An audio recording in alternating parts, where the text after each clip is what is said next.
கேரள மாநிலம் சபரிமலை ஐயப்பன் கோவிலில் மகரவிளக்கு பூஜை முடிவடைந்து நாளை மறுதினம் காலையில் நடை சாற்றப்பட உள்ள நிலையில் இன்றும் கணிசமான எண்ணிக்கையில் பக்தர் தரிசனம் செய்து வருகின்றனர். இதுகுறித்த கூடுதல் தகவல்களை நமது செய்தியாளர் ரமேஷ்குமார் வழங்க கேட்கிறார். ரமேஷ்குமார், வணக்கம். சபரிமலை ஐயப்பன் கோவிலின் நடை மண்டல மற்றும் மகரவிளக்கு பூஜைக்காக நடை திறக்கப்பட்டு தற்போது வரை கணிசமான பக்தர்களின் வருகை இருந்து கொண்டிருக்கிறது. நாளைய தினம் நடை சாற்றப்படும் என்று அறிவிக்கப்பட்டிருக்கக்கூடிய சூழலில் இன்றும் கணிசமான மக்கள் கூட்டம் வந்து கொண்டிருக்கிறது பற்றிய விவரங்கள் என்ன, சொல்லுங்க.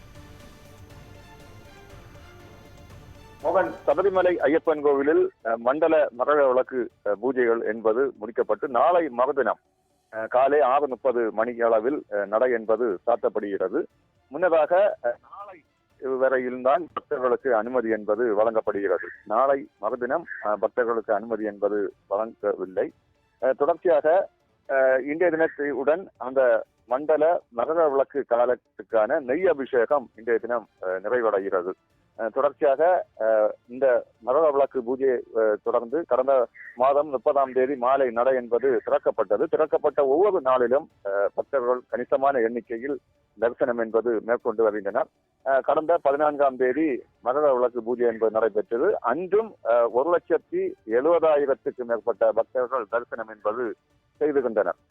ஆன்லைனிலும் சரிதான், அதே போன்று ஸ்பாட் புக்கிங் மூலம் குறைவான பக்தர்களுக்கு அனுமதி என்பது வழங்கப்பட்டிருந்தாலும் அதனை தாண்டி வரும் பக்தர்களுக்கு தரிசனம் மேற்கொள்ள ஏதுவாக வசதி என்பது செய்யப்பட்டதை தொடர்ந்து அதிகமான பக்தர்கள் தரிசனம் என்பது மேற்கொண்டிருக்கின்றனர். அந்த வகையில் பார்க்கும் பொழுது கடந்த சில நாட்களாக, அதாவது மகர விளக்கு பூஜை முடிவடைந்த பின்னரும் நாள் ஒன்றுக்கு கணிசமான எண்ணிக்கையில் பக்தர்கள் தரிசனம் என்பது மேற்கொண்டிருக்கின்றனர். அதே போன்று இன்றைய தினம் பார்க்கும் பொழுதும் விடுமுறை நாள் என்பதாலும் அதே போன்று மகர விளக்கு பூஜை நிறைவடையும் இந்த கால சூழலிலும் திரளான பக்தர்கள் தரிசனம் என்பது மேற்கொண்டு வருகின்றனர்.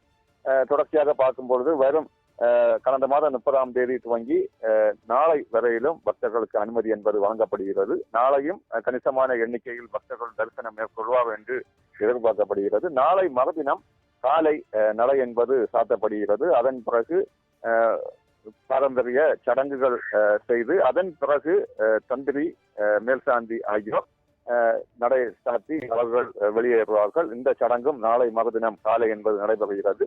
அத்துடன் மகர விளக்கு பூஜைக்கான அந்த காலம் முடிவடைவதை தொடர்ந்து வரும் மாதங்களை பொறுத்த அளவில் மாத துவக்கத்தில் 5 நாட்கள், ஒவ்வொரு மாத துவக்கத்திலும் 5 நாட்கள் பூஜை என்பது நடைபெறும். அந்த வகையில் வரும் நாட்களுக்கும் அந்த மாதாந்திர பூஜை என்பது நடத்தியாக நடை திறக்கப்படுகிறது.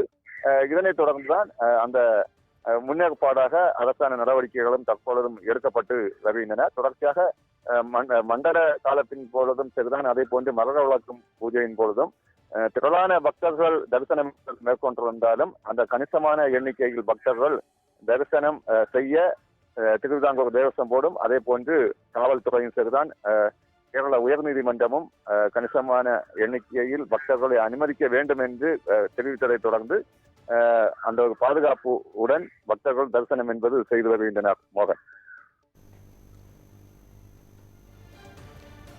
விவரங்களுக்கு நன்றி ரமேஷ்குமார்.